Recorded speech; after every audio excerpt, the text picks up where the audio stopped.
They stood trial for murder. The cold-bloodedness was perhaps the most disturbing aspect to me. I never dreamed I would be found guilty because I didn't have Norman killed. And were sentenced to death. I didn't want to be electrocuted. That was a pretty hard thing to swallow. But slow death is worse. This program will take you behind the razor wire, bringing you the testimonies of women on death row. I don't know whose idea it was to go in the back. One of the guys handed me a gun. I took it. Each of them reveals what it's like to face execution and the consequences of their crimes. A specialist counted 250 different injuries on that little one's body. The state has called me a monster and all that. That is not who I am, and that's the whole purpose of me doing this interview.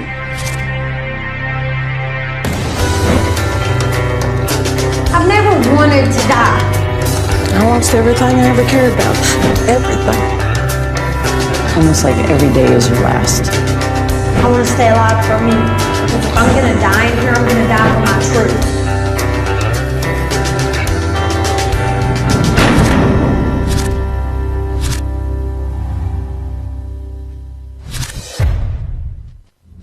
On March 8, 1991, Dr. Larzalier reopened his office after the lunch break. He was there along with a dental assistant and his wife, Virginia Larzalier, who worked as an office manager. While they were all at the dental office, a masked gunman came into the office. Norman heard a noise. He proceeded towards the noise, and when he realized the masked gunman was in the room, he started running. I hear running. I don't think anything. I hear running. And then there's a shot. I can see Norm, and he's just doing a 360, and he falls down. The masked gunman fled the scene in broad daylight. Virginia Larzalier dialed 911. 911, what's the emergency? What's the problem, ma'am? Somebody just came here and shot my husband! Somebody what? Somebody just came here and shot my husband! But the shotgun blast proved to be fatal for the dentist who had run a successful practice in Edgewater, Florida. Originally, the murder of Dr. Larzalier appeared to be some type of robbery gone bad. There were bottles of Valium and monies that were missing from the office immediately afterward, and not too much information about who this masked gunman could be. Virginia Larzalier and her 18-year-old son Jason soon became prime suspects. The state had the theory that Virginia used Jason to kill Norman Larzalier for insurance monies. They discovered a whole trail of insurance policies that Virginia had taken out against Dr. Larzalier, worth about $2 million, policies that she would be the benefactor from if and when Dr. Larzalier had died. The case remains an intriguing and complex story of adultery, greed, and murder. Virginia would face the death penalty, but after 17 years, there are some who believe that she stands wrongly accused. Until now, legal appeals have stopped Dr. Norman Larzalier's widow from speaking out. I've been silent for a lot of years. I think it's time that I talked. Anything bad that can be said has already been said. So it's time for the truth to come out.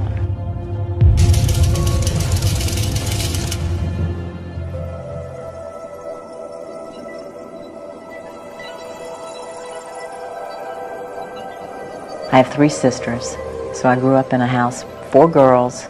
My mom made 5. So by the age of 5, it was a daily routine of cleaning the house and watching after the sisters. I never really had a childhood. According to Virginia, by the mid-1950s, the family from Lake Wales in Florida was harboring a dark secret. My dad was a pedophile. There's no easy way or there's no hard way to even describe it. It started when I was 3 years old. I tried to take the blunt so that he would leave my sisters alone. I went to my mother one time and I tried to talk to her and she didn't listen. She just brushed it off. My mother was molested as a child all the way until she moved out of the house. From very early on, I was aware of what her dad had done because he had molested me as well as a child. So I was very aware of what she had gone through because I had that sense of fear whenever we would go anywhere near him. Virginia's life changed when she was still at school and she met Harry Mathis, a serviceman.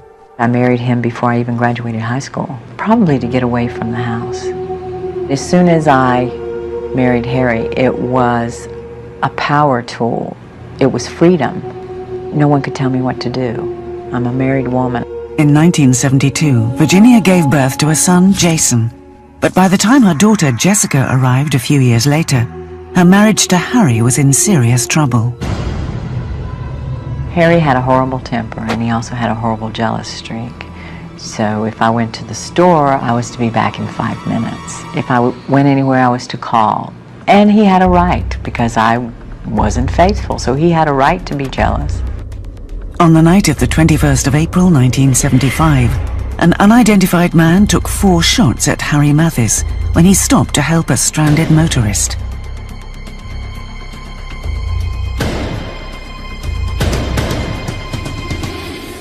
Harry would later tell a reporter at the Orlando Sentinel that he thought Virginia was behind the shooting, but no charges were ever filed. Not long after, the couple split up. So I was 24 when we broke up, and I was a single mom. I went to work in the phosphate mines as a maintenance. There were more brushes with the law. Virginia was caught embezzling thousands of dollars from several of her employers and relatives. But Virginia's manipulative nature went beyond business. On a stormy night in 1982, she encountered a Florida state trooper. It was raining, and I did a donut and hit another car, and I met James Matheny. He gave me a ticket. He called me that night to ask me out. We went out. We got married a couple weeks later, and as soon as the ticket was removed from my license, we got a divorce. I was just using him so that I didn't have a ticket on my driver's license. Then Virginia met Dr. Norman Lazalier, a likable young dentist. I was working at a construction job site in New Smyrna Beach and broke a tooth. Norman had just opened a practice in a strip mall on the Causeway. He worked on my tooth, and 4 hours later I was still in the office and we were still talking. He came over that night and had dinner and came over every day after that. Well, the first time I met my dad, my mom told me that we were going to the dentist. And I wasn't very excited about that at all. And I walked into the dental office and I was met by this tall, bigger built man who had a furry caterpillar on his lip, just a big furry mustache, and he was the nicest and gentlest man I had ever met. For the first time in my life, I had a best friend. We could talk about anything, we could share anything. We had no secrets. I told him all about my childhood, he told me about his. One thing stood in their way. Norman was married. He eventually divorced his wife and wed Virginia in a civil ceremony in June 1985. 4 months after they got married, my father decided that he wanted to make us Lazalier children, and he adopted myself and my older brother Jason. And when he did that, he truly was our father. The couple made their home in DeLand, Florida, and even had 2 children of their own, Benjamin and David. Although Virginia had finally settled into what appeared to be a happy and stable marriage, like many women who have suffered sexual abuse, she couldn't seem to remain faithful. You always feel like it was your fault. You always feel like you have to please men no matter what they want you to do. So instead of being the prim and proper virgin of the South, I was very promiscuous. So the first one was with a gentleman, his name was Norman Karn. The first time I met Virginia, she was kind of eyeballing me in the office. She was acting very flirtatious when I met her.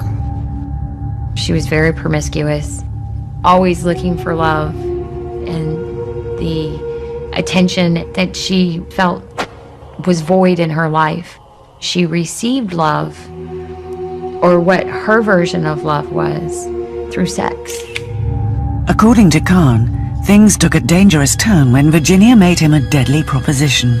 I remember the time that Virginia first mentioned to me about killing Norman, and I didn't want to play.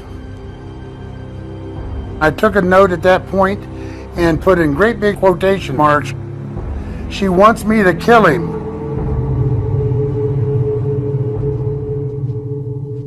When Women on Death Row continues. Do I believe that Virginia had something to do in her husband's demise? Absolutely. And later. This woman was savagely beaten. She was choked. When the knife was pulled, she was still desperately fighting for her life. And I try to wash all this blood off me, and it's not coming off.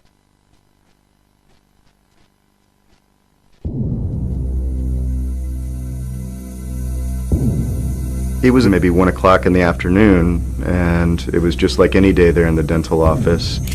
The day of the murder, a masked gunman came into the office and was wielding a shotgun and chasing Dr. Norman Lazalier through the office. I hear running, but I don't think anything. I hear running. And then there's a shot, and I can see Norm doing a 360, and he falls down. A masked gunman came into the dental office and basically ended up shooting Dr. Norman Lazalier. Dr. Lazalier was hit in the chest. The shotgun blast went through a door.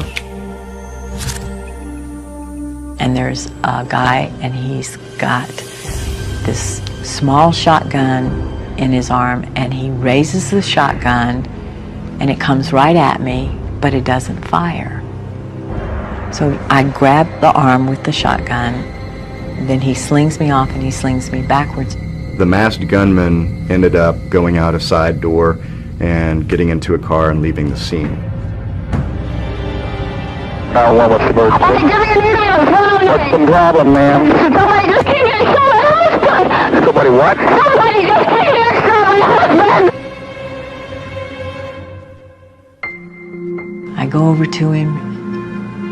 He's actually talking. He asked me, "Where's Jason?" He asked me, "Where's Jessica?" He asked where Benjamin was. I asked him if he can breathe, and he says, "Sure." But by the time paramedics had arrived, Dr. Norman Lazalier was taking his last breath.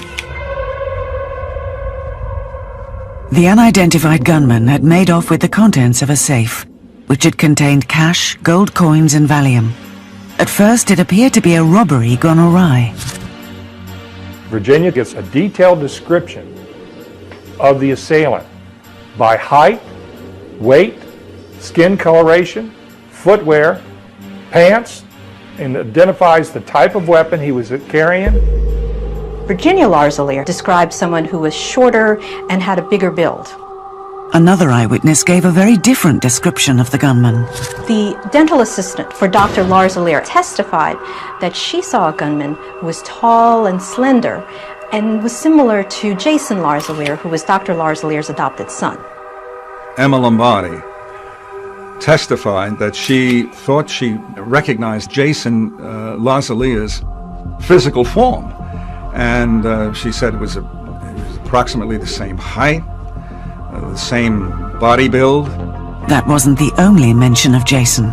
Dr. Lazalier had just been wounded, and he made a comment, "Where are you, Jason?" Emma Lombardo testified that Virginia Lazalier had gone over into the room from which the shot came and said out loud, "Is that you, Jason?" So he was mentioned twice in the moments after the shooting, even though he didn't work there and under regular pretense. He wasn't there. Investigators began questioning those who knew the Lazalier family. Edgewater police tracked down 22-year-old Kristen Palmieri, who worked for Dr. Lazalier as a secretary and was often a guest at the Lazalier home. During a tape-recorded interview, The police noticed that Kristen was clearly hiding something. What I want from you is I want the truth, because I've got you in lies. What lies? You told me that you were not involved in this. I wasn't. There's two avenues that you can choose.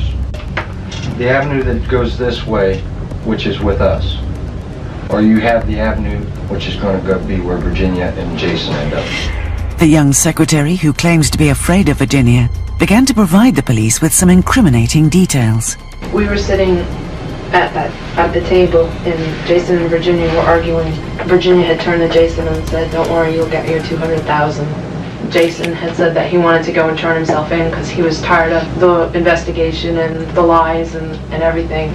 He wanted to turn himself in, and Virginia had said to him, "Fine, then go tell your brothers and go tell your sister and everybody." And she told him that she wouldn't give him any money and he was on his own. That's what he wanted to do. The police uncovered a second key witness, 20-year-old Stephen Heidel. Stephen Heidel was Jason's friend. He would run errands for him, pick up his dry cleaning, and was compensated by the Lazaliers for that. Stephen Heidel testified that following the shooting, that's when he became involved in at least the cover-up. Heidel said that he was also manipulated by Virginia, who ordered him to dispose of 2 guns. Steve Heidel told police that Virginia Lazalier told him to take the guns, wipe off the fingerprints, encase them in concrete, and dump them off a bridge into a creek. Stephen Heidel's account of Virginia's plot to get rid of the guns was backed up by Kristen Palmieri. Stephen came downstairs and he had some kind of long thing with cement in it. And she said to just go take that and get rid of it. Him and I went for a long drive. I remember driving all the way up to St. Augustine. Finally, he stopped somewhere on a bridge and told me that he was going to get out and make believe like there was a flat tire and for me to dump it over the side. This police video shows a diver recovering the guns encased in cement from a creek. Steve Heidel was the one that showed police where they were, and they were able to retrieve that and find the guns inside there. They got it? But they were never able to conclusively determine that these were the guns that killed Dr. Lazalier. In exchange for their testimony, Kristen Palmieri and Stephen Heidel were granted immunity. The police then charged Virginia and Jason with first-degree murder. Virginia was arrested in May 1991. Jason surrendered the next day. Virginia's trial began in February of the following year. We had drug, sex, and rock and roll in this case, and if you would have listened to the police, we had voodoo. The state had the theory that Virginia used Jason to kill Norman Lazalier for insurance monies. They alleged that she had extramarital affairs. Rather than to divorce Norman, she simply wanted to kill him and then live off the insurance proceeds, which she was going to share with Jason Lazalier. Prosecutors brought in many witnesses who testified that Virginia clearly wanted her husband dead. She tried too hard to get me to do it. And I know of one other guy that she worked at trying to get to do it. And she was darn determined to have him killed.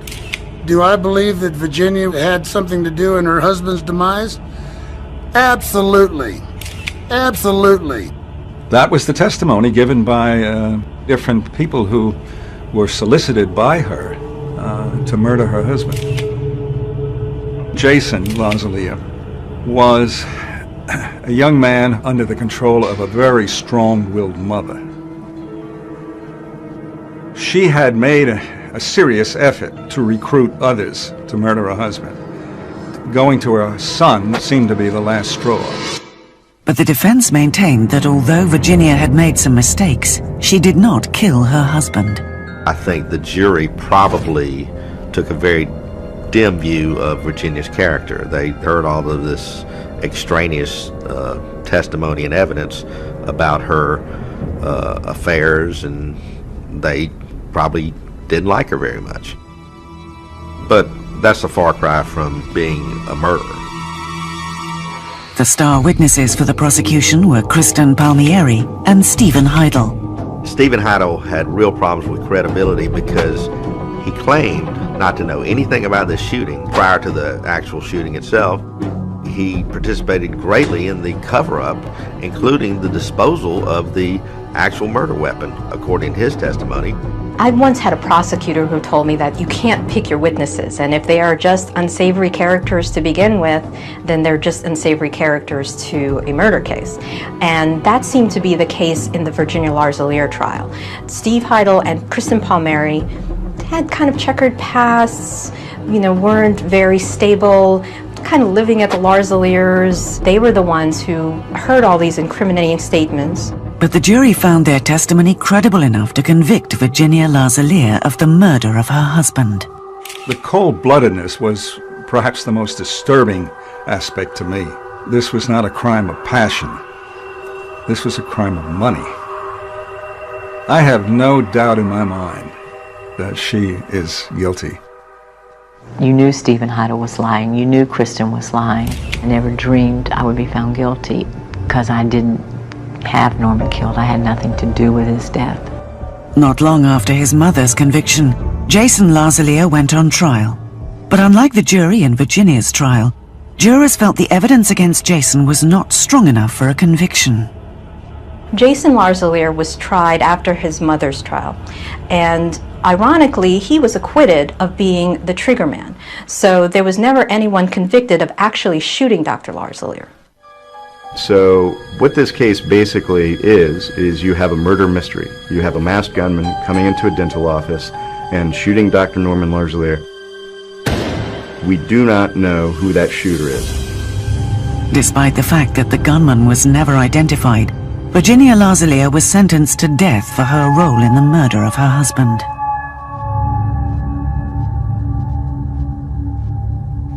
She appealed, and her sentence was overturned. In 2008, she was resentenced to life and will be eligible for parole in the year 2016.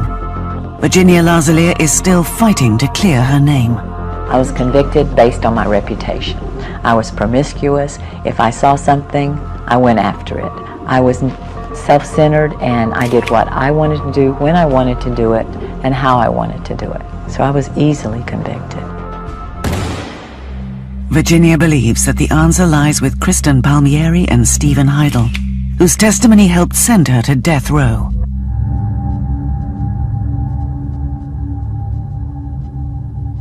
As for her daughter Jessica, she once believed that her mother was guilty, but now says that she is innocent. I want to speak out now about my mother's innocence because the more I seem to think about all the facts and the more I put everything together, the more it makes sense. Not only does justice need to be served, it's been 17 years, and the person who shot my dad, they need to pay for killing my father. You never stop missing a loved one. It's my dad. I miss him every day. I would rather it had been me instead of Norm, because he didn't have the reputation I had, and he would have kept our family together.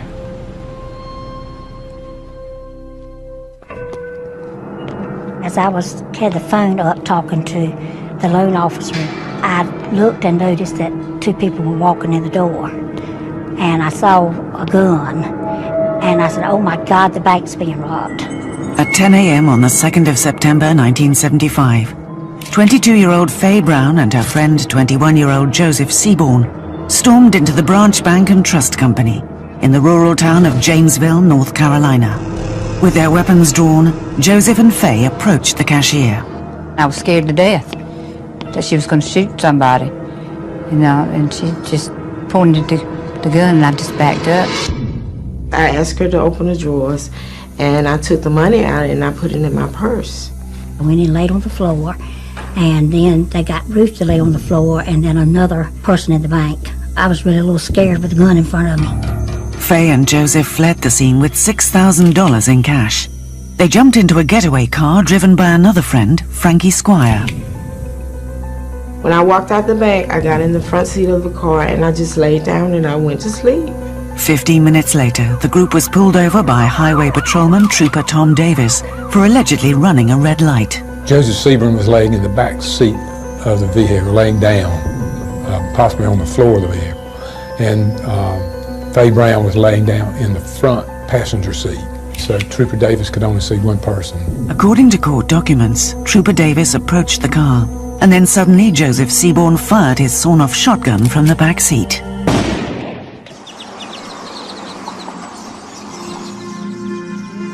The blast struck Davis in the neck. When I got over to Tom, Tom was still alive. There was just so much blood you couldn't see anything but the hole. There's just so much blood coming out of it. He had a hole in his chest big enough you could put both hands in. Davis was rushed to the hospital, but soon after died from loss of blood. The suspects sped off and abandoned their car in a nearby cemetery. A manhunt of over 100 police officers scoured the area for them. 4.5 hours later, they found Faye Brown, Frankie Squire and Joseph Seaborn when a patrol helicopter hovered over a soybean field and revealed their hiding place. I was afraid. Two of them grabbed me and twisted my arms behind my back and was, I'm sorry. I'm sorry. Faye and her co-defendants were charged with murder and armed robbery. If convicted, the 22-year-old faced the gas chamber. I was guilty of going in the bank. I know I was guilty of that. I was wrong for being there in the first place. Indirectly, maybe I bear some responsibility for his death, but not directly. You know, I never meant for anybody to be hurt. No, never.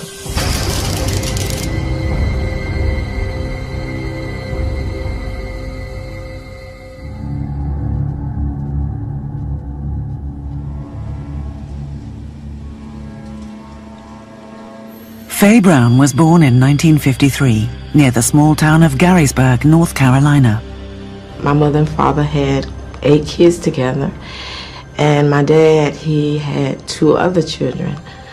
So we were not rich. We were a poor family. Times were tough for the close-knit family of 12. Segregation and racial strife between whites and blacks ruled the South. Money was also tight. Her father worked in a sawmill and her mother at a sewing factory. We had good parents who instilled in us the good things in life. We always had food, clothes, shelter. All our parents wanted us to do was to go to school, you know, and get an education because they didn't have a chance to get an education.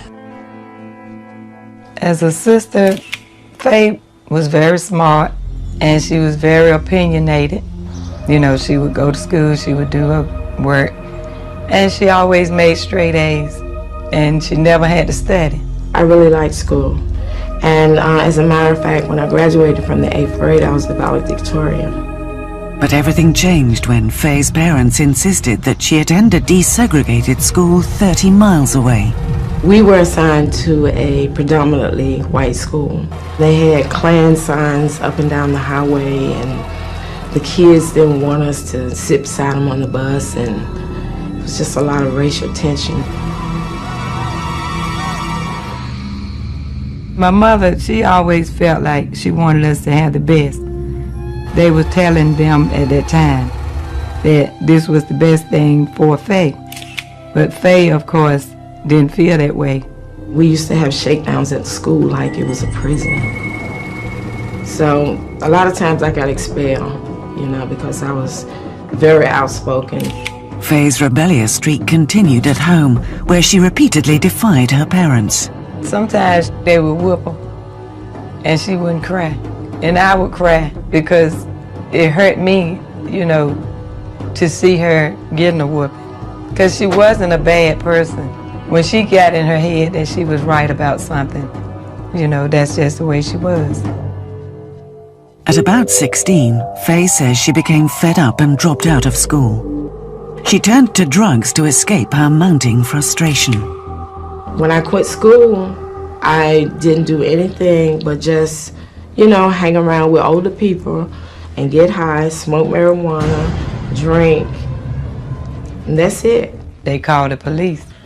And they told her to just let her sit in jail overnight. and, you know, see if that would scare her back into shape. There were never any charges against me, you know, and then they would come and get me, thinking that I would act better or do the things that I was supposed to do, but I didn't. But her parents still had high hopes for their daughter. My family had my life all planned out for me. They decided that I was going to finish school, I was going to go to college, and I was going to get a good job. They decided that for me. And I just refused to go along with it.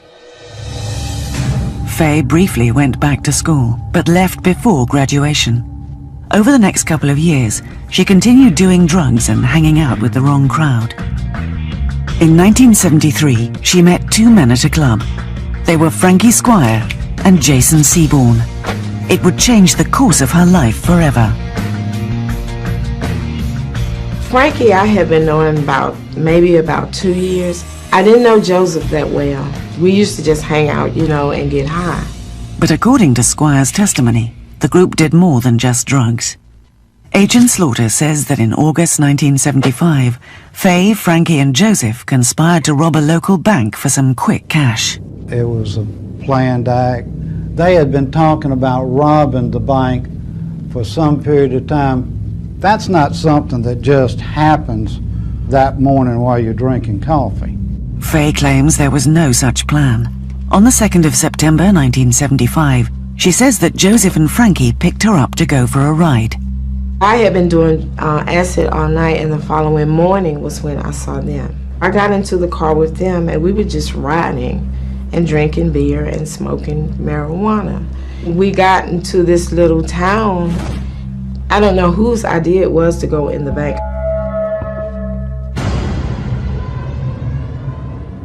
One of the guys handed me a gun. I don't know if it was loaded or whatever, but I took it and I put it in my purse.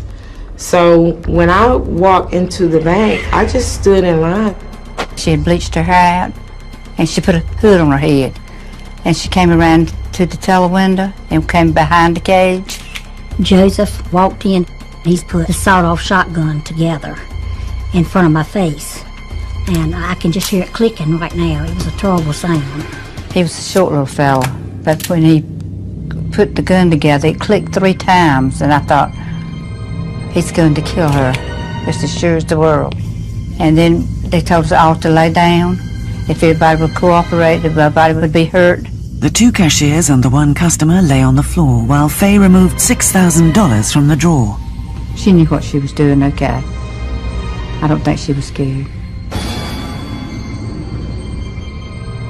Faye Brown and Joseph Seaborn fled the bank with Frankie Squire behind the wheel of the getaway car.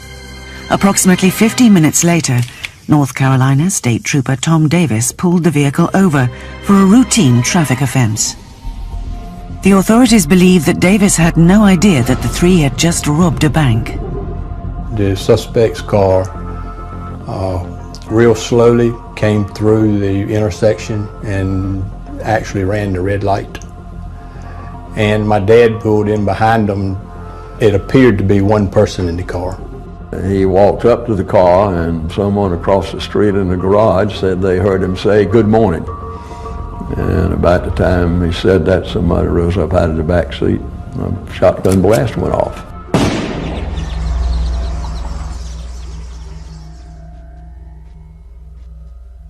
Next, on Women on Death Row. If you run with a pack, you're responsible for the kill. That's a fact of law. And also, when I found out that Lisa was gay, I was a little mad. Well, I ain't gonna say a little mad, I was very mad. Marcella and Lisa were isolated because they were homosexual. Things got further and further out of hand, and the further out of hand it got, before long it's out of your control.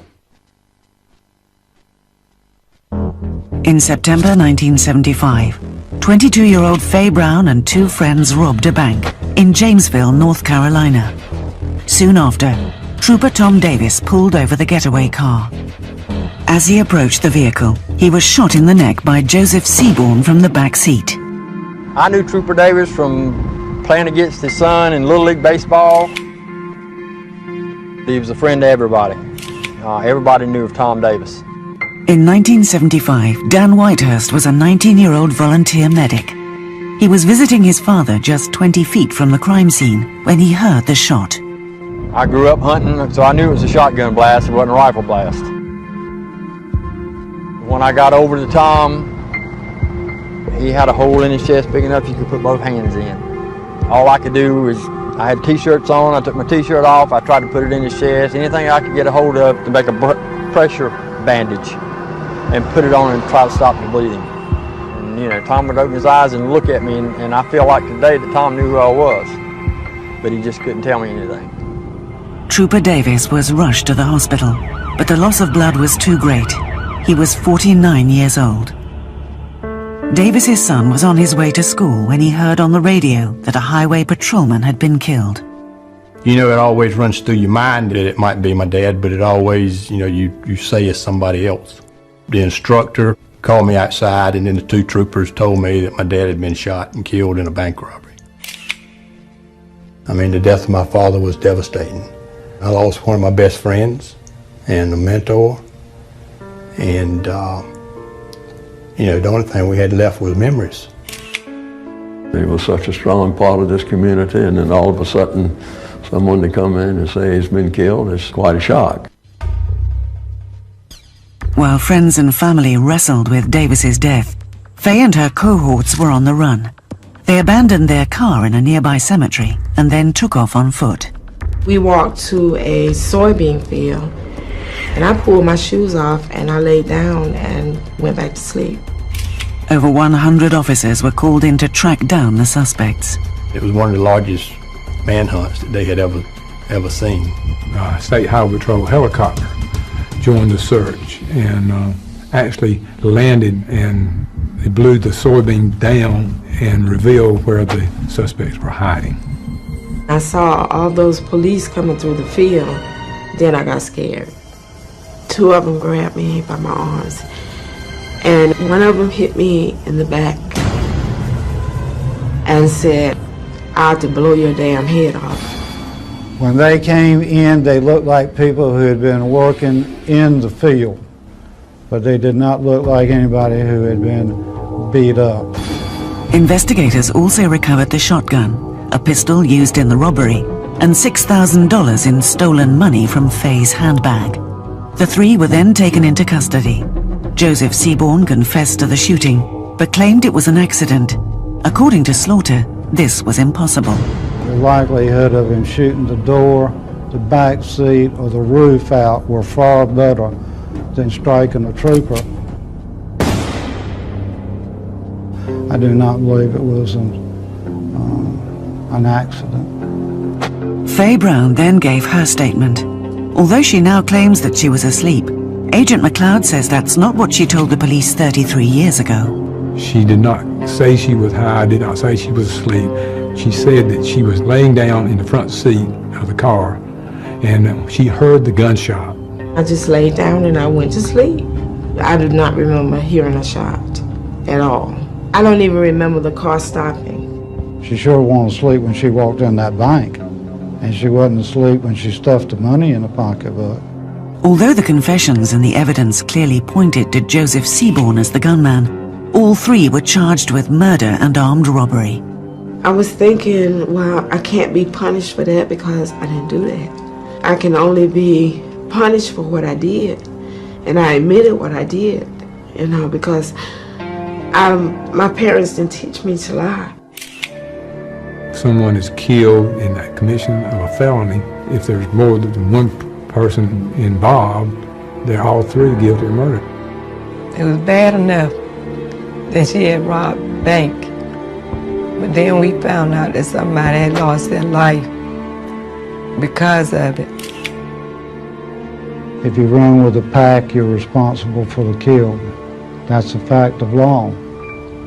I'm sorry that she finds herself in this position, but I'm more sorry for the trooper. The trial began in January 1976. Faye Brown, Frankie Squire, and Joseph Seaborn were tried together. I was tried with them because the judge denied all the motions for change of venue and separate trials. they were not even talking about me, you know, even though I was there, because I wasn't included in it. And I just never believed that I was going to be convicted. They had witnesses. There was actually a lady that was on her front porch where my dad got shot. When the car drove off, she looked directly at the driver's eyes and looked him in the face, and she ID'd him. This case was just overpowering. The physical evidence was there. The confessions were challenged, but there was no real challenge to it.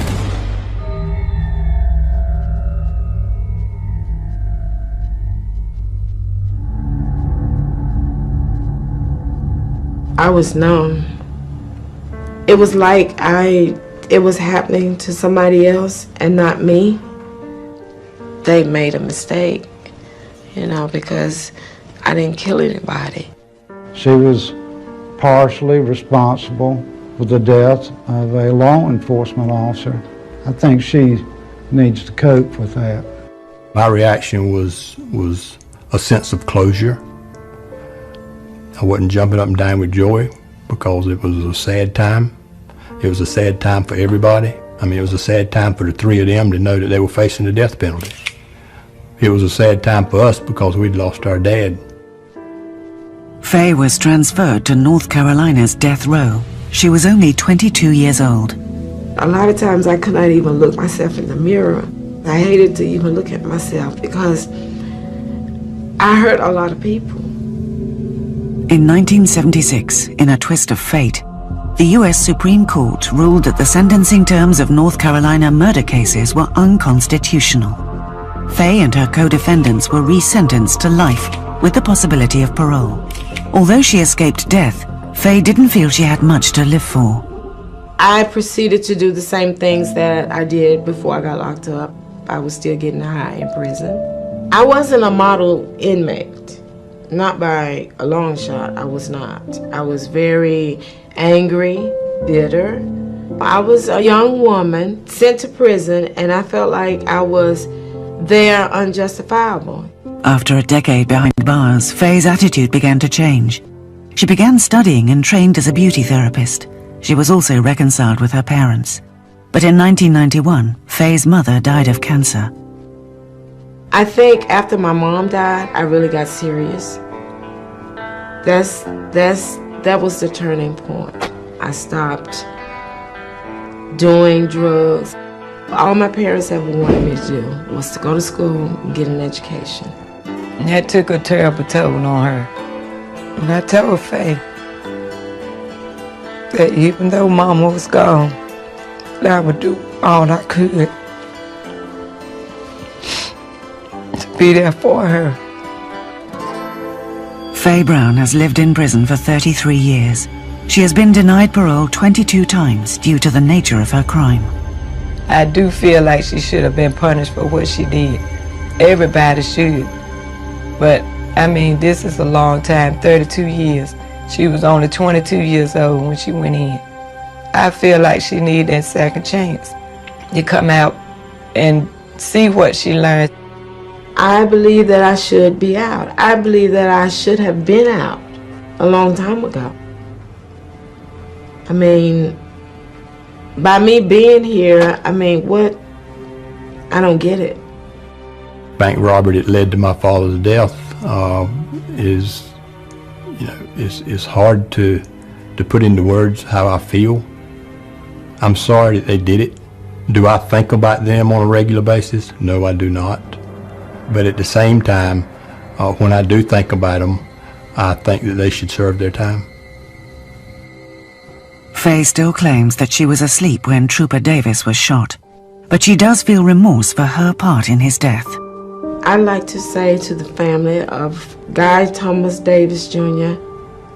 that I am truly sorry for your loss.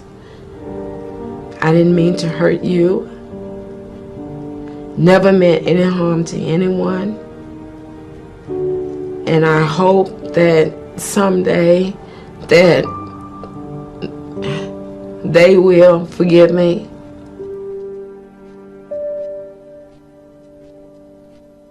When Women on Death Row continues. You know, we've got this frail elderly woman who's cut down in her kitchen. There was blood everywhere. And I got the death penalty, and I paid for it dearly every single day of my life. And later, when a specialist looked at the photographs of Devontae, she counted at a minimum 250 different injuries on that little one's body.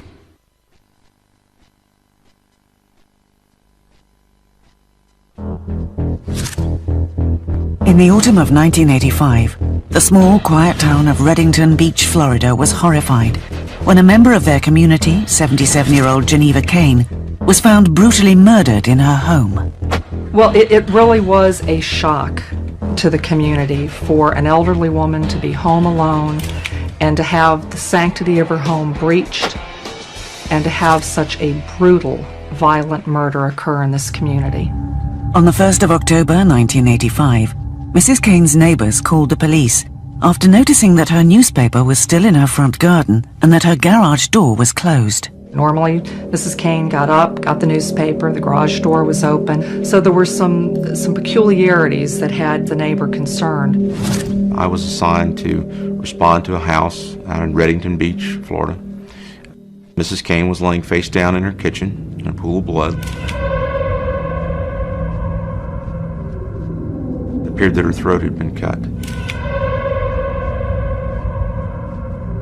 Listen, the crime was a big deal. You know, we've got this frail elderly woman who's cut down in her kitchen. There was blood everywhere.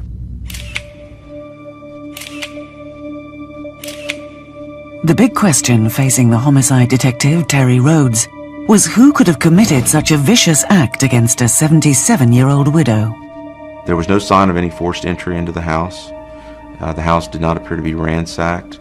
We immediately began interviewing neighbors, anyone that might have had some knowledge of our victim. As the evidence technicians were processing the scene, they found a small gold ring with a red ruby stone in it. This small ruby ring would be a key piece of evidence. It would lead to the arrest of 22-year-old Casey Dudley for the first-degree murder of Geneva Kane.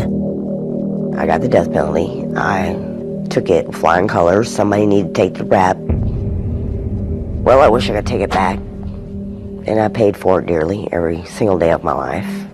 I relived it every day.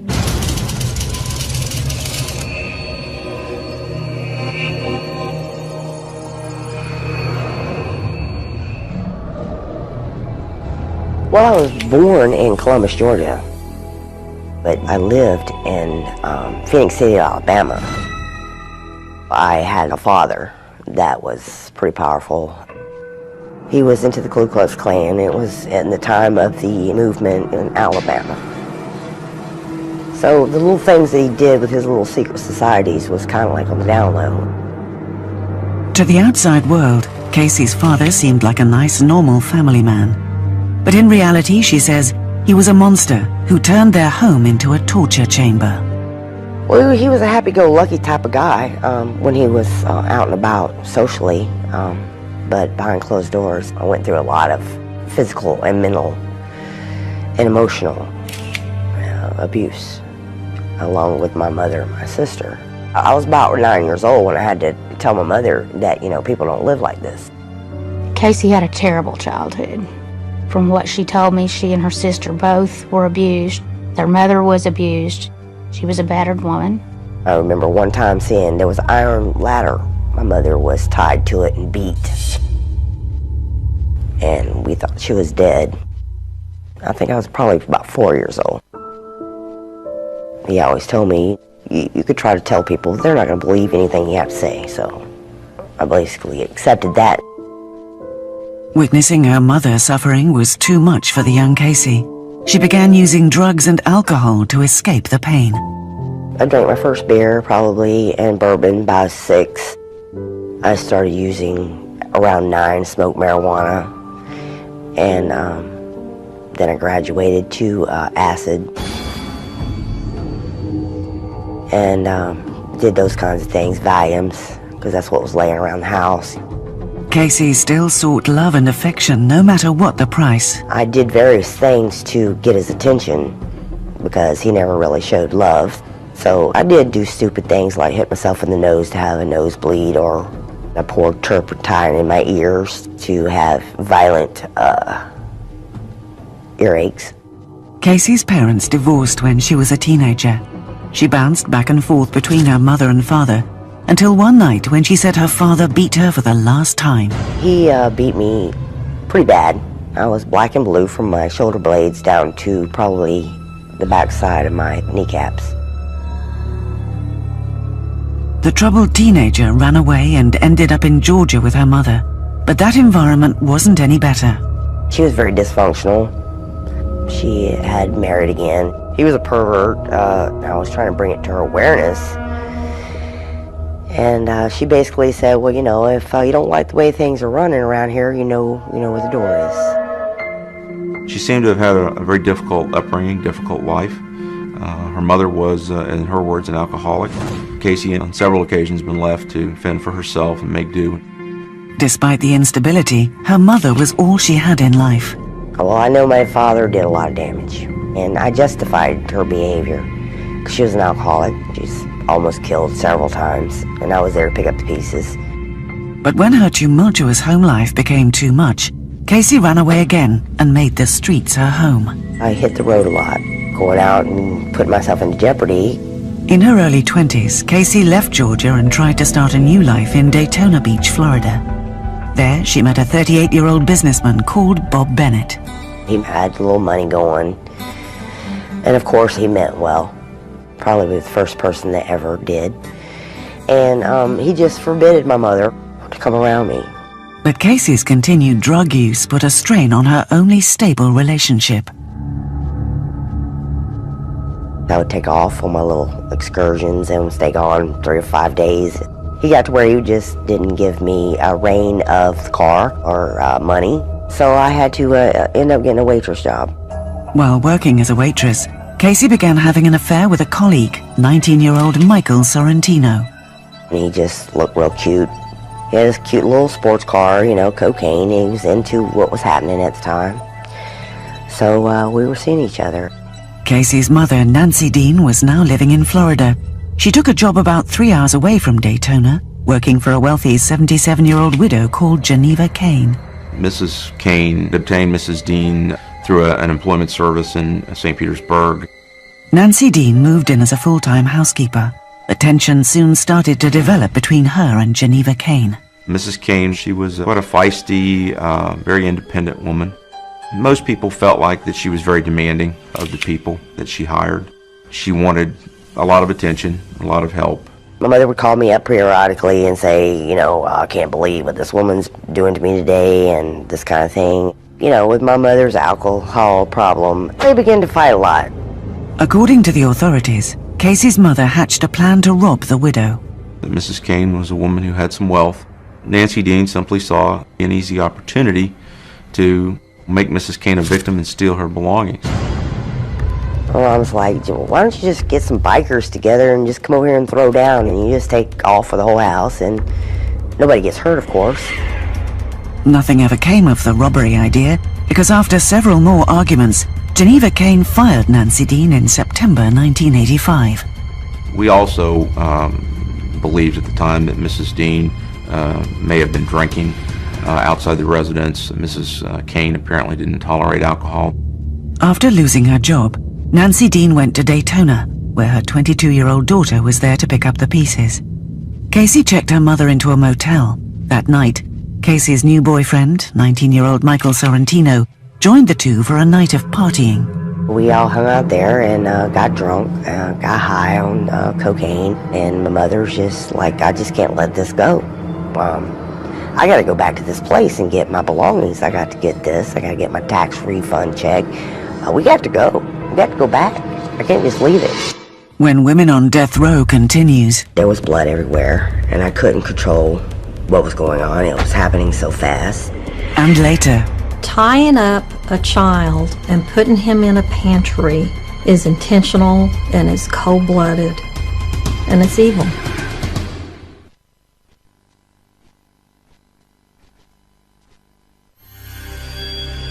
By the summer of 1985, 22-year-old Casey Dudley was working as a waitress in Daytona Beach, Florida. She had a steady drug habit and a boyfriend, 19-year-old Michael Sorrentino. That September, Casey's mother, Nancy Dean, was fired from her job as housekeeper to a wealthy widow, Geneva Kane. Nancy looked to Casey for help. After a couple of nights of partying, it's believed that Nancy convinced Casey and Michael to rob Geneva Kane. Nancy Dean told them that Mrs. Kane had very expensive jewelry, possibly some cash in the house, and that it would be very easy to take these rings and sell them for money. On the 30th of September, Casey, her mother and Michael drove the 3 hours to Mrs. Kane's home in order to steal her rings. We all packed up in the car, and Mike was driving, and everything was just real gung-ho. At the last minute, Mom's like, I don't know if I should go or not. Nancy Dean didn't want to be at the scene, so she requested that they drop her off here at this intersection and that she would wait for them. She sends her young daughter and her boyfriend in to do the dirty business. She was a prime player, just as guilty as anybody else. Under the ruse of collecting her mother's things, Casey and Michael knocked on Geneva Kane's door at about 7 p.m. This is the home of Geneva Kane. Mrs. Kane let them in after Dudley announced who they were and that she was there on behalf of her mother. Mrs. Kane fixed them something to eat, gave them something to drink. They went into the home and spent about 2 hours talking with Mrs. Kane. They gained her confidence, they gained her trust. What transpired next remains unclear. Casey claims that she attacked Mrs. Kane when the widow allegedly made an offensive remark about her mother. The woman was very rude. She was downgrading my mother, but on the same token, she was very arrogant, and called her a bitch.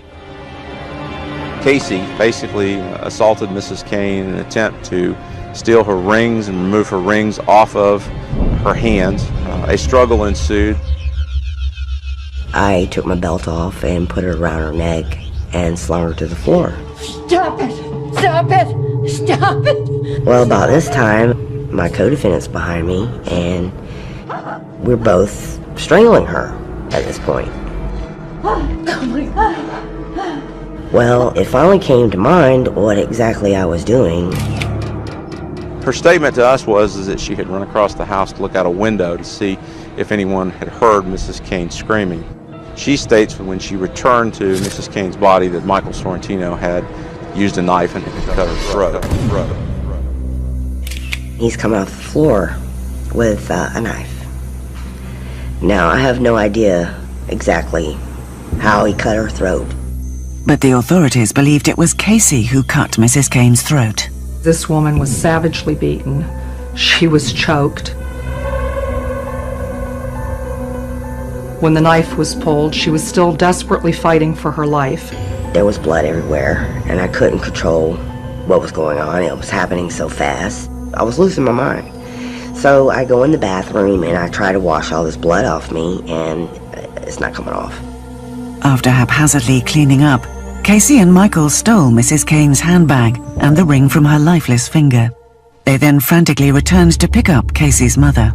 And now my mother has convenient amnesia about anything, and she sees blood all over me, and she's wanting to ask questions of what's going on, and I have no answers other than throwing up all over the place.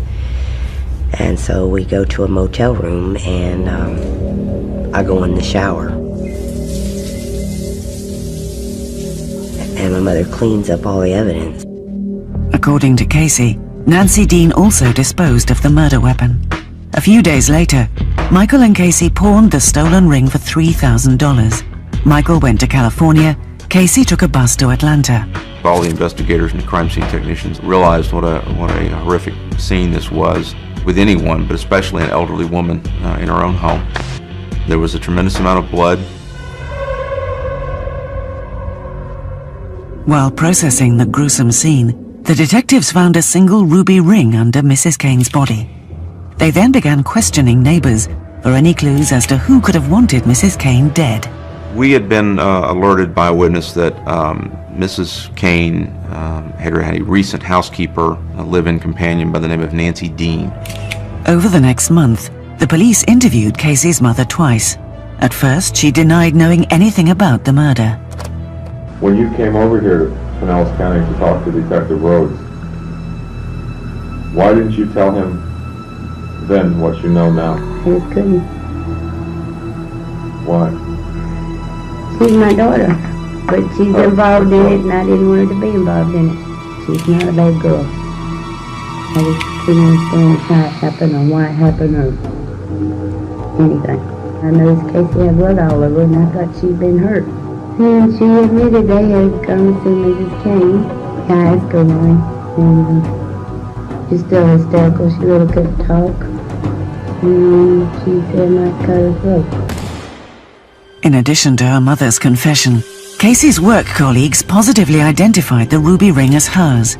The police widened the hunt for the killers. We located the former boyfriend of Casey Dudley, Bob Bennett. Bennett had indicated to us that he had received word that she possibly had returned to Georgia, where she was from. After 7 months on the run, Casey was apprehended by the police in Atlanta on the 8th of May 1986. Despite her claim that Michael had slashed Mrs. Kane's throat, she was charged with murder in the first degree. I was totally up about 100 pounds when I was arrested. I basically was very abusive to myself. I shot drugs back to back. I wasn't eating. I was ready for the grave. So when I was arrested, I was actually relieved that I didn't have to look over my shoulder. Casey's accomplice, Michael Sorrentino, was later arrested 3,000 miles away in Garden Grove, California. We confronted him with the fact that Casey Dudley had given a statement indicating that he was the one who'd actually cut Mrs. Kane's throat. He denied that from the very beginning. Casey's trial began in September 1986. Although the 23-year-old had no previous criminal record, she could face the electric chair if convicted.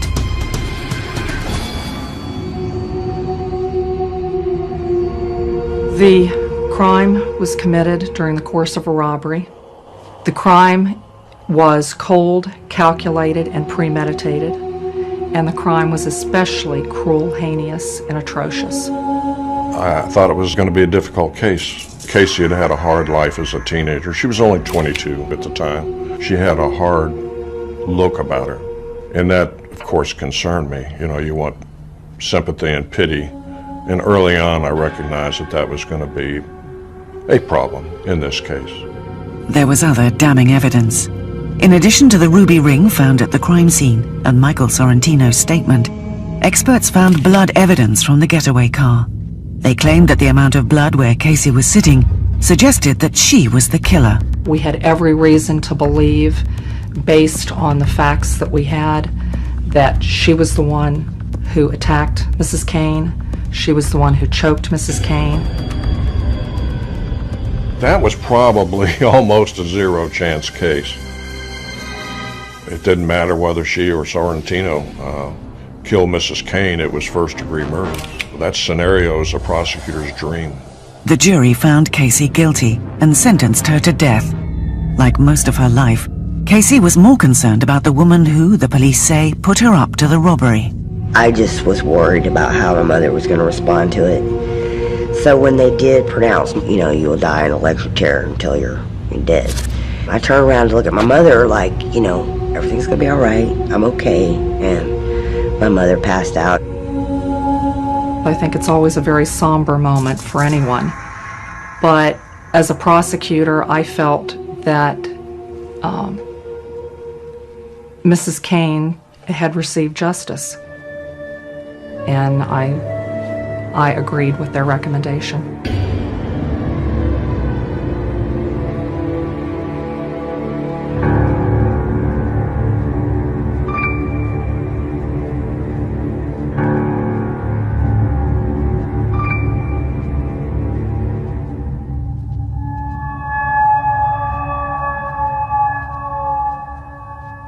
In 1989, Casey's death sentence was overturned on appeal. She was resentenced to 25 years to life. I didn't want to be electrocuted. That was a pretty hard thing to swallow. But slow death is worse. To live daily and misery and betrayal and everything that goes with it. Nobody can make you do anything that's not in you to do. A lot of people use drugs for an excuse, child abuse for an excuse, but fact remains that you make that final decision. By the age of 45, Casey had been in prison for 22 years. She has spent much of that time trying to rehabilitate her life. In 2003, she met fellow inmate Wendy Wilson. Casey meant a lot to me. Casey really took me under her wing. She was just so soft-spoken, tender-hearted, and it just really surprised me that she could ever have been guilty of such a horrendous crime. Casey now spends her time working in the infirmary and focusing on meditation. Casey's trying to pay her debt to society by taking care of elderly people now, whereas the life of an elderly woman was taken in her crime. And she spent most of the time in prison doing just that, taking care of people that are ill, that are elderly. I found much peace in meditation, my spirituality, what little bit you can find in a place like this.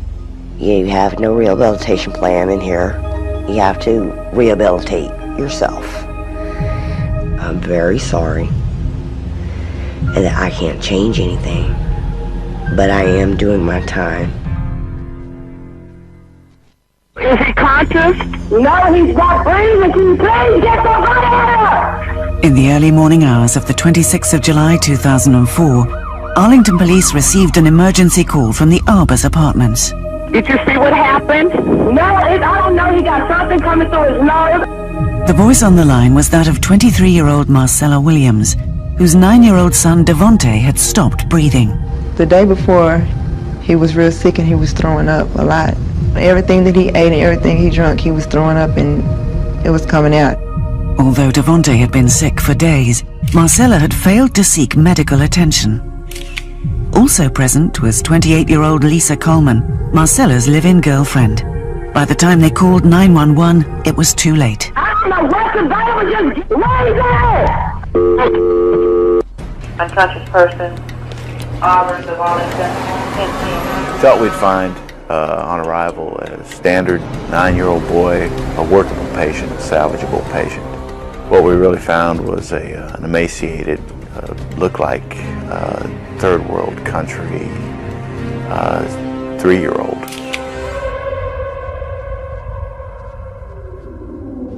He's just completely opposite of what we expected.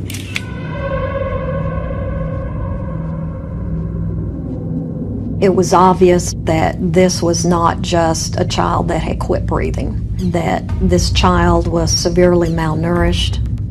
He had a disposable diaper on. The injuries were extremely obvious. They tried to revive Devontae, were not successful. It quickly went into a criminal investigation. The local media picked it up and ran it pretty heavily back then. This was a horrendous crime that this child essentially had been starved to death. He was tied up. He was tortured. All child deaths are horrible when they're murdered, but this child lived a horrendous life up till the day he died. Within hours of Devontae's death, Marcella and her girlfriend Lisa Coleman were arrested and charged with his murder. But prosecutors quickly identified Lisa as the main perpetrator. In the state of Texas, a crime of this magnitude carries the death penalty. Well, people are going to think what they want to think anyway. But, I mean, they should know that you can't believe everything you hear and what the state has called me. A monster and all that, that is not who I am. And that's the whole purpose of me doing this interview.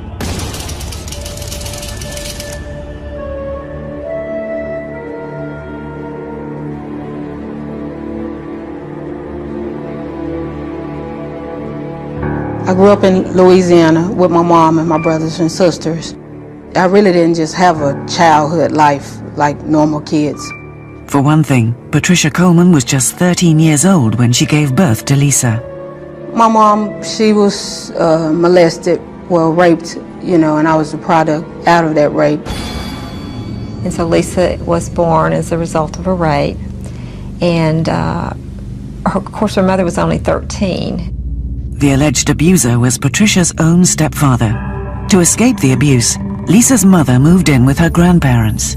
Lisa's mother's trying to take care of her, and she's 13 or 14 years old, and so she's living with her grandparents, which still have 13 kids at home, and you know, they're just not able to manage all that. And so before long, Lisa's mother starts getting into trouble. Real problems began when the young mother moved out of the overcrowded house into a flat of her own with Lisa and her infant son Philip. My mom, she was there, but not like a mother should be. She started leaving Lisa, which was only 2.5, with her brother, which was 6 months old, in apartments alone without any clothes and any food, and they keep calling the police to come and get them. And so here's poor little Lisa. She's 2.5 years old trying to take care of a 6-month-old. They're locked in this apartment with no food. I mean, by being young, I did some wrongs. I'm not perfect. When I was younger, and they ended up going to foster care, Lisa and my oldest son did, because I was out there boosting. I had to do something to take care of my kids. Patricia wound up in prison for shoplifting. Lisa and Philip were put into foster care, where they spent the next few years. Lisa got very attached to these foster parents. I mean, this was the first stable sort of home she'd had. And unfortunately, the Winstons' house burned down.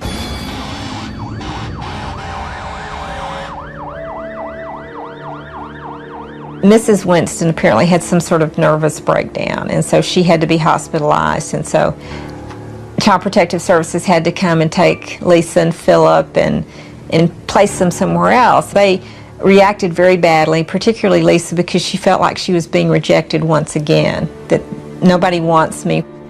Lisa and her brother ended up back in the care of their mother. According to Lisa, this is when the sexual abuse began. Well, a lot was going on. I was being molested constantly by my uncle. It's a pitiful background, actually.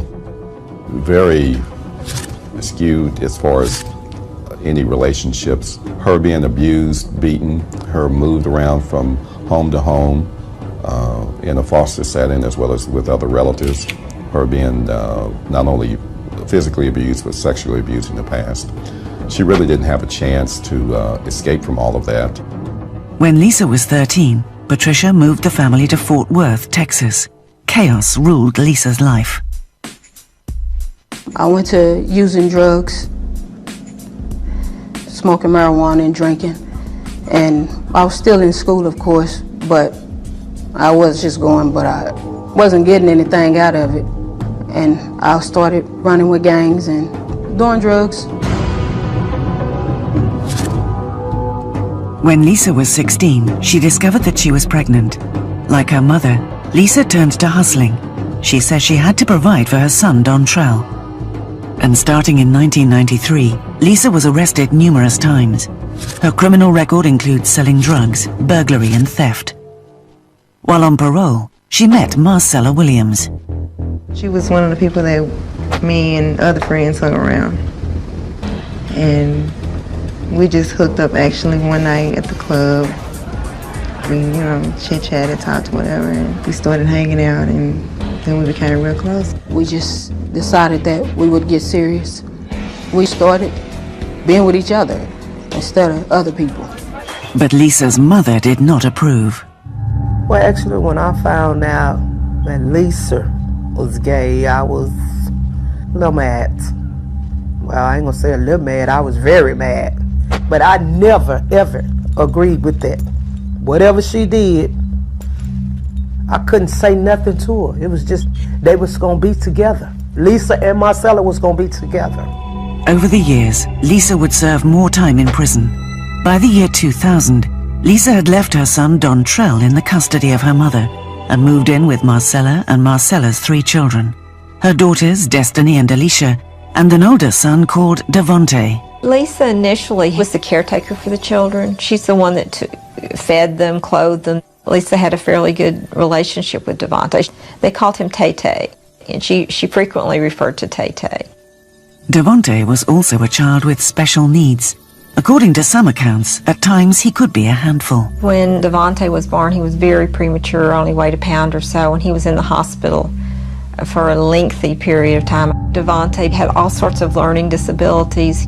He was a problem in school, frequently getting called to come and get him. The testimony from a teacher was that he was a delightful child, but that he had issues with boundaries, parameters. He had really not been taught social skills.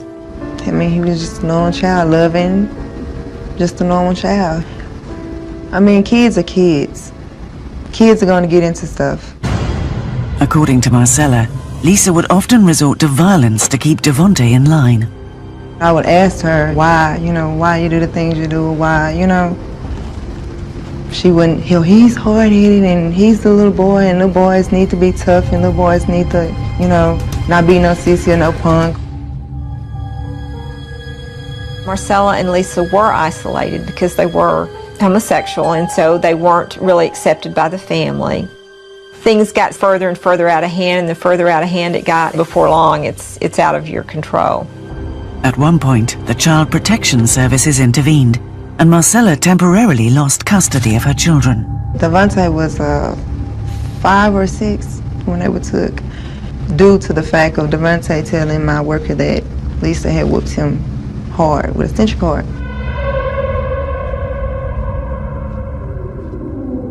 The plan was to reunite them with me on the conditions and concerns of not being around Lisa.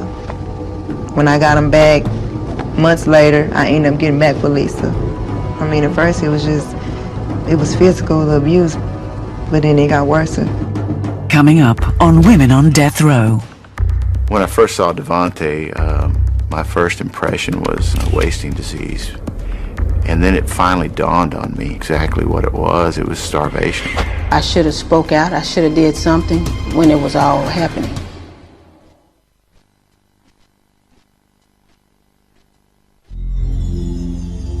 In late July 2004, 28-year-old Lisa Coleman was living in Arlington, Texas, with her 23-year-old girlfriend, Marcella Williams, Marcella's 2 young daughters, and 9-year-old son, Devontae. The couple were on the run. They moved around from apartment to apartment, attempting to avoid child protective services and police agencies. Marcella had already lost custody of her children once, when Child Protection Services found signs of abuse. She regained custody, but on the condition that she stayed away from Lisa Coleman. But Lisa was still in her life, and the evidence suggests that the abuse had intensified.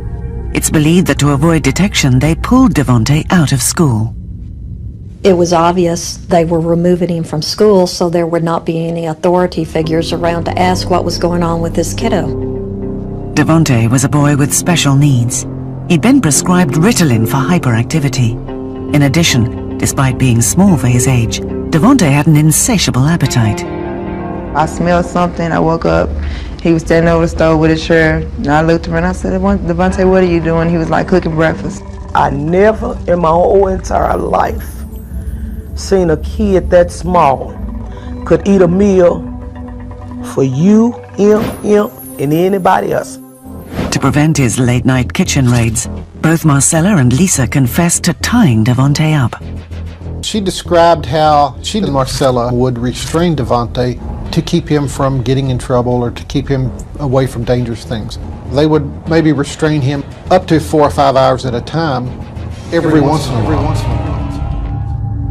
According to the prosecution, not only was Devontae physically restrained, but the boy was even locked in a pantry and routinely deprived of food. Tying up a child at his wrist and his ankles and putting him in a pantry is intentional and it's cold-blooded and it's evil. Any 9-year-old child who gets hungry, if they are not being restrained, locked up, will find food. Whether it's from neighbors, whether it's in his own home, whether it's in a dumpster, they will find food. It's an instinct. Yes, tying up a child, leaving him in the pantry, and not feeding that child, that was intentional. Then came the beatings.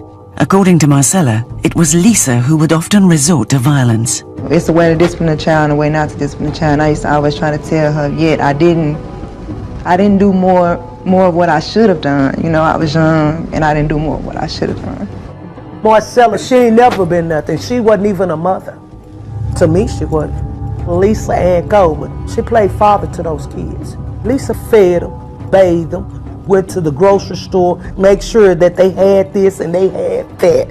Lisa Coleman was the dominant figure in this relationship.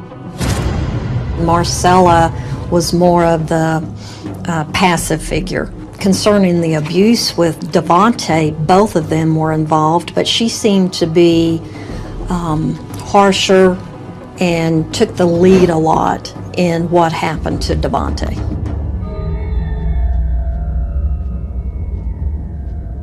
I should have spoke out. I should have did something when it was all happening.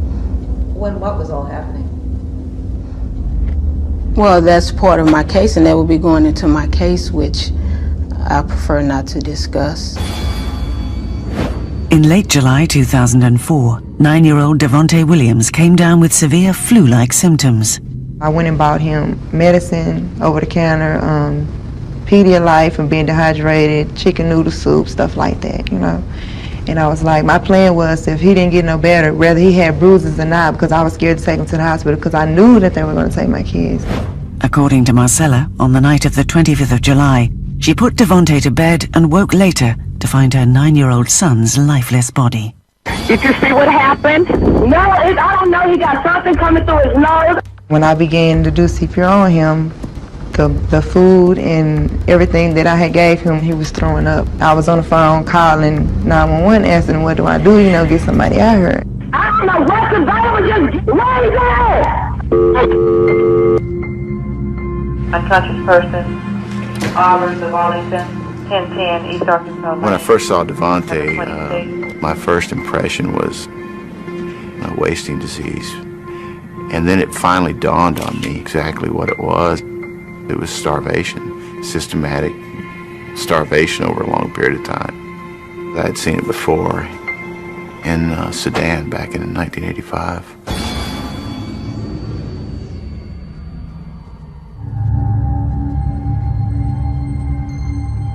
When a specialist looked at the photographs of Devontae, she counted at a minimum 250 different injuries on that little one's body,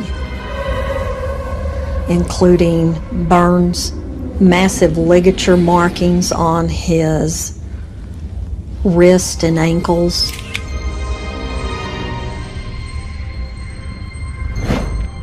Devontae probably couldn't drink because he had a massive split lip. He had a trauma injury to one of his ears that was just massive. There wasn't a place on his body, there wasn't injuries. The cause of death was pneumonia and malnutrition. 9-year-old Devontae weighed only 35 pounds, half the normal size for a boy of his age. The prosecution essentially said that he was beaten and starved to death. We had our own expert to indicate, yes, he did suffer from a mild case of starvation, but it was nothing that was intentionally inflicted upon him. Lisa Coleman and Marcella Williams were both charged with murder and kidnapping. Marcella pleaded guilty and so avoided a trial. Against Lisa, the prosecution sought the death penalty. Ms. Coleman was charged and tried for capital murder, which in this particular case was murder that occurred during a kidnapping, keeping him tied up and away from food in the pantry. In Texas, in order to be eligible for the death penalty, you have to have committed a murder plus some type of special circumstances. In this particular case, it was alleged that Lisa committed the murder while in the course of conducting a kidnapping. It was the state's position that Lisa and Marcelo restrained, therefore kidnapped Devontae by tying him up and keeping him from getting food. And frankly, that position is just ludicrous. And without the kidnapping, Lisa wouldn't be eligible for the death penalty because without the kidnapping, this would not be a capital murder.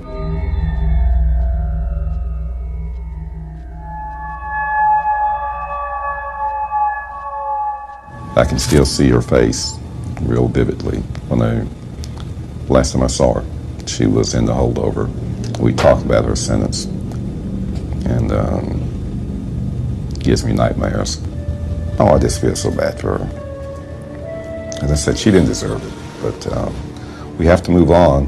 And, this is a tough business we're in, and it's tough to get acquainted with your clients in these situations and then try to forget about it. You really can't. You live with it every day, and especially with Lisa. Well, first of all, yes, I do have a lot of regrets, but it doesn't say to where I'm guilty of this crime, because that is not it at all. But I regret that I didn't react sooner to what was happening like I should have. Lisa told me that it's very painful for her to talk about it. She told me that she cared a great deal for Devontae, and whenever we talked about this, she was always tearful.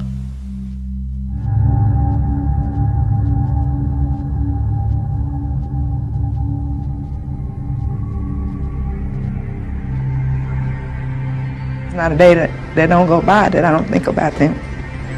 I made bad choices. I stayed in an abusive relationship around somebody that was abusing me and my kids. But I would never do nothing like that to my kids. I want her in prison for life without parole, to suffer. To me, death is the easy way out. Suffer. I'm leaning and depending on you, Father, because you've been so good to all of us. Your goodness and your grace and your mercy have overcome it, and we just truly want to say thank you, Lord. Thank you. Touch Lisa's heart, Lord. Let her know that we love her, we care for her, Heavenly Father. I don't think she deserved what she got. God gonna see her through. He'll see her through it.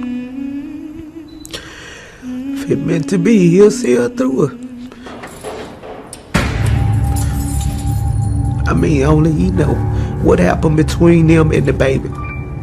I don't know. But I still say my daughter don't deserve no death plus the life.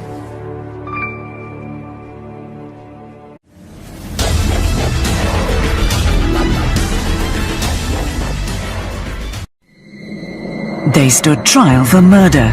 The cold-bloodedness was perhaps the most disturbing aspect to me. I never dreamed I would be found guilty because I didn't have Norman killed. And were sentenced to death. I didn't want to be electrocuted. That was a pretty hard thing to swallow. But slow death is worse. This program will take you behind the razor wire, bringing you the testimonies of women on death row. I don't know whose idea it was to go in the back. One of the guys handed me a gun. I took it. Each of them reveals what it's like to face execution and the consequences of their crimes. A specialist counted 250 different injuries on that little one's body. The state has called me a monster and all that. That is not who I am, and that's the whole purpose of me doing this interview.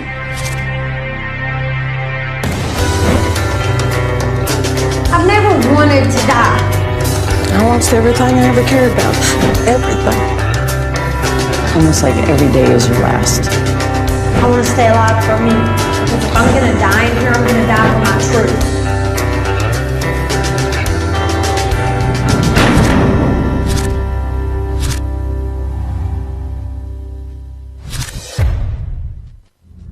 On March 8, 1991, Dr. Larzalier reopened his office after the lunch break.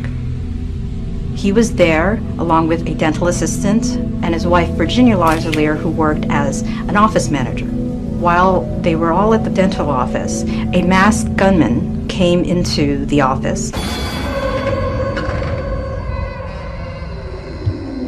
Norman heard a noise. He proceeded towards the noise, and when he realized the masked gunman was in the room, he started running. I hear running, but I don't think anything. I hear running. And then there's a shot. I can see Norm, and he's just doing a 360, and he falls down. The masked gunman fled the scene in broad daylight.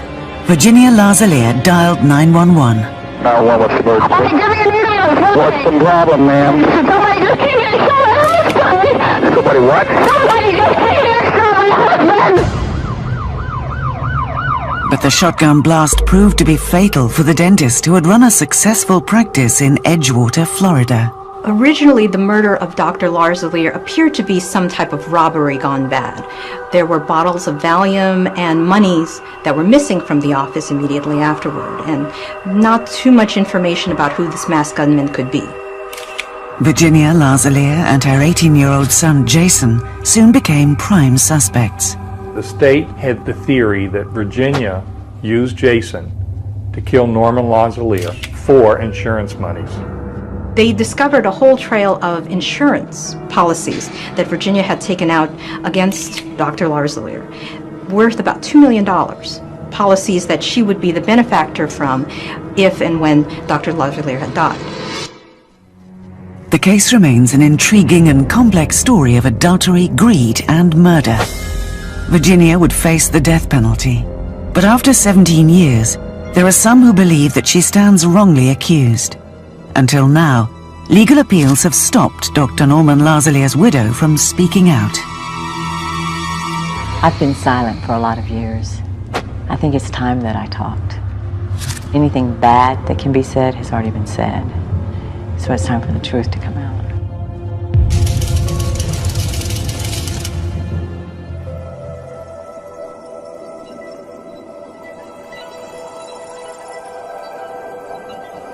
I have 3 sisters, so I grew up in a house, 4 girls. My mom made 5. So by the age of 5, it was a daily routine of cleaning the house and watching after the sisters. I never really had a childhood. According to Virginia, by the mid-1950s, the family from Lake Wales in Florida was harboring a dark secret. My dad was a pedophile. There's no easy way or there's no hard way to even describe it. It started when I was 3 years old. I tried to take the blunt so that he would leave my sisters alone. I went to my mother one time and I tried to talk to her, and she didn't listen. She just brushed it off. My mother was molested as a child all the way until she moved out of the house. From very early on, I was aware of what her dad had done because he had molested me as well as a child. So I was very aware of what she had gone through because I had that sense of fear whenever we would go anywhere near him. Virginia's life changed when she was still at school and she met Harry Mathis, a serviceman. I married him before I even graduated high school, probably to get away from the house. As soon as I married Harry, it was a power tool. It was freedom. No one could tell me what to do. I'm a married woman. In 1972, Virginia gave birth to a son, Jason. But by the time her daughter, Jessica, arrived a few years later, her marriage to Harry was in serious trouble. Harry had a horrible temper, and he also had a horrible jealous streak. So if I went to the store, I was to be back in 5 minutes. If I went anywhere, I was to call. And he had a right, because I wasn't faithful, so he had a right to be jealous. On the night of the 21st of April 1975, an unidentified man took 4 shots at Harry Mathis when he stopped to help a stranded motorist.